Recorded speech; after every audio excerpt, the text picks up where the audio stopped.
یہ ایسی ہے کہ اگر انسان کے لیے پاسبل ہی نہیں ہوتا کہ وہ شر کے راستے کی طرف جا سکے تو فری ول ختم ہو جاتی ہے۔ تو اگر قرآن سے غلطی لگنے کا امکان ہی ختم ہو جاتا تو پھر قرآن کو جھٹلاتا کون؟ جھٹلاتا کون؟ الوقت يدعو مصلحا ومجددا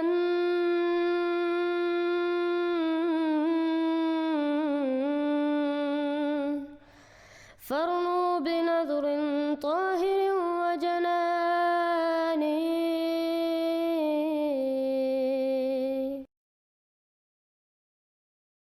السلام علیکم ورحمۃ اللہ وبرکاتہ۔ ڈاکٹر حافظ محمد زبیر صاحب پہ ہم نے کافی ویڈیوز بنائی ہیں اور انشاءاللہ ہم ان کا علمی رد کرتے جائیں گے۔ وہ جو باتیں کرتے ہیں بہت اہم ہیں کیونکہ ان کے ذریعے سے لوگوں کو سمجھ لگ سکتی ہے کہ جماعت اسلام احمدیہ ہی حقیقی اسلام ہے۔ ان کا عقیدہ نزول مسیح سے ہمیں یہ بھی پتہ لگ جاتا ہے کہ اب علماء کی اس موقف پہ کیا حالت ہو چکی ہے، یہاں تک کہ انہوں نے یہ عقیدہ بنا لیا ہے کہ جب آنے والا مسیح بھی نازل ہوگا تو نعوذ باللہ من ذالک وہ بھی علماء کی طرح منافقت کرے گا اور اپنا عقیدہ چھپائے گا اور دوسروں کو کہے گا کہ فکر نہ کرو آپ سب سچے اسلام پہ ہیں، حالانکہ حضرت محمد صلی اللہ علیہ وسلم نے فرمایا تھا کہ آخر الزمان میں سچا اسلام ایک ہوگا۔ لیکن آج کل کے علماء یہ دعوت دے رہے ہیں کہ آنے والا مسیح آپ کو بتائے گئے نہیں کہ یہ آپ کا موقف غلط ہے یا یہ موقف صحیح ہے، یعنی جو 72 گمراہ فرقے ہیں جب آنے والا مسیح بھی آئے گا تو وہ گمراہ ہی رہیں گے۔ لیکن مجھے جو بات سمجھ میں آتی ہے نا اس روایت سے، وہ یہ بات سمجھ میں آتی ہے کہ نہیں، وہ آپ کے اجتہادات کو بھی نہیں چھیڑیں گے۔ اچھا، ہاں، آپ کے اجتہادات کو بھی نہیں چھیڑیں گے، وہ بیسیکلی صرف سیاسی رول پلے کرنے آئیں گے۔ یعنی ایک تو یہ ہے کہ تمہارے رب کی کتاب کے مطابق اور تمہارے نبی کی سنت کے مطابق فیصلہ کریں گے، تو اس میں بھی وہ جو خاص طور پہ آپ کا پولیٹیکل ڈومین ہے اس کے اندر، ورنہ تو دیکھیں کہ اللہ تعالیٰ جو ہے یہ فیصلے تو کریں گے، ظاہری بات ہے کہ کون حق پر تھا، لیکن یہ فیصلے قرآن یہ کہتا ہے کہ اللہ تعالیٰ قیامت والے دن کریں گے۔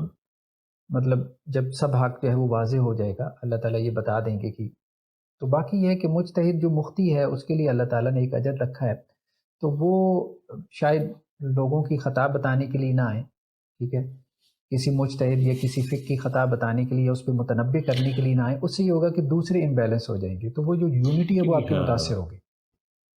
لیکن اس پہ ڈاکٹر صاحب یہ بھی ہے، اس سے مطلب ایک تو یہ بات مجھے بھی سمجھ آتی ہے کہ ظاہر ہے کہ اگر وہ اس طرح کی چیزوں کو چھیڑیں گے تو again he is coming to unite the امت، اور یہ چیزیں جب انسان ان چیزوں میں انڈلج ہوتا ہے تو وہ نبی کا انکار کیا چیز ہے، وہ انکار کر دیں گے، افتخار۔ ہاں، تو حافظ زبیر صاحب نے یہاں تک کہا کہ اگر آنے والا مسیح اختلافات کا حل کرنے آئے تو لوگ ان کا انکار کر دیں گے، یعنی جو مسلمان اس زمانے کے ہوں گے وہ آنے والے مسیح کا بھی انکار کر دیں گے، اور یہی ہوا جب حضرت مرزا غلام احمد علیہ السلام ان 72 فرقوں کی تصحیح کی تو لوگوں نے آپ کا انکار کر دیا۔ لیکن آج جو ہم آپ کو بات دکھانا چاہتے ہیں اس میں پھر حافظ محمد زبیر صاحب نے صداقت اسلام احمدیہ ثابت کر دی۔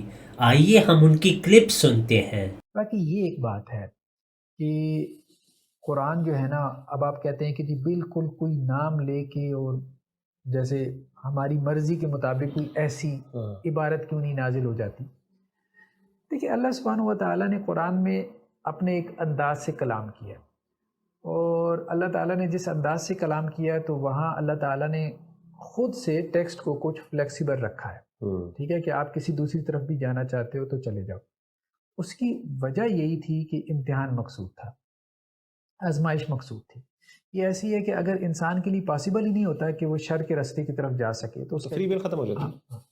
تو اگر قرآن سے غلطی لگنے کا امکان ہی ختم ہو جاتا تو پھر قرآن کو جھٹلاتا کون؟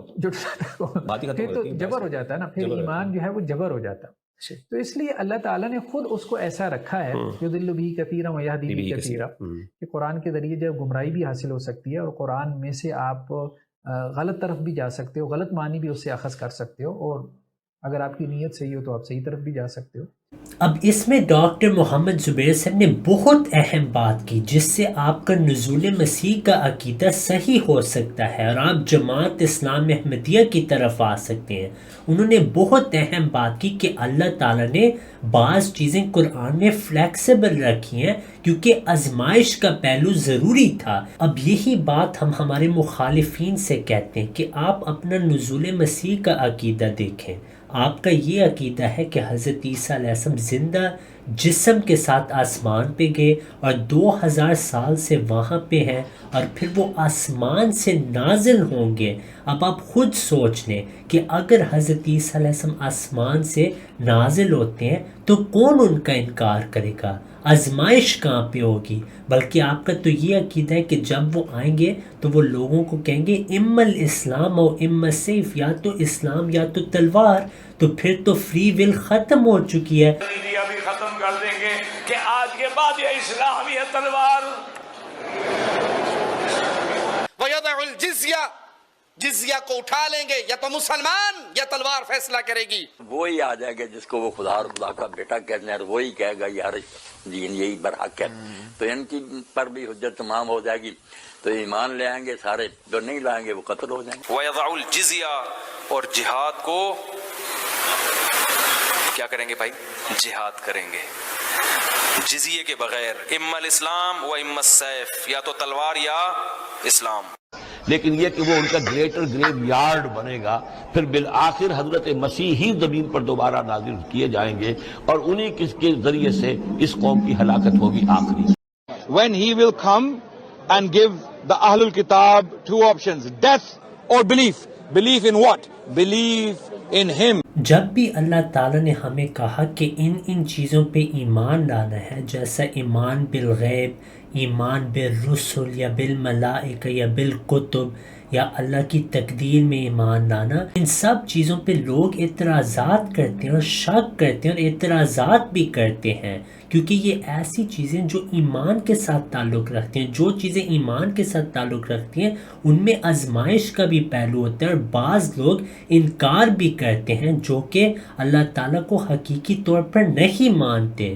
اب اللہ تعالیٰ نے یہ کبھی نہیں فرمایا کہ ایمان لاؤ بارش پہ یا سورج پہ، کیونکہ ان چیزوں میں کوئی شک نہیں کر سکتا. اب جو چیزیں ایمان کے ساتھ تعلق رکھتی ہیں ان میں آزمائش کا پہلو ضرور ہوتا ہے، اور خاص طور پہ آنے والوں کی پیش گوئیوں پہ اگر ہم نظر ڈالیں تو ہر پیش گوئی میں آپ کو نظر آئے گا کہ شک کی گنجائش ہے. جیسے آج تک یہودی حضرت عیسیٰ علیہ السلام کا انکار کرتے ہیں کہ ہماری کتب میں تو لکھا تھا آپ کے پاس بادشاہت ہوگی، یا آپ سے پہلے الیاس علیہ السلام آسمان سے آئیں گے، تو ہم کیسے آپ کو قبول کر لیں؟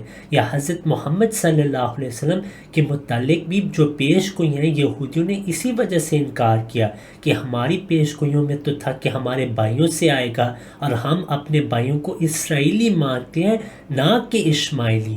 تو آپ دیکھیں کہ پیش گوئیوں میں آزمائش کا پہلو بھی ہوتا ہے. تو یہ محمد زبیر صاحب نے جو تسلیم کیا، اس سے انہوں نے تمام مسلمانوں کا نزول مسیح کا عقیدہ الحمدللہ ختم کر دیا ہے کہ وہ قرآن اور اسلام کی بنیاد کے بھی خلاف ہے.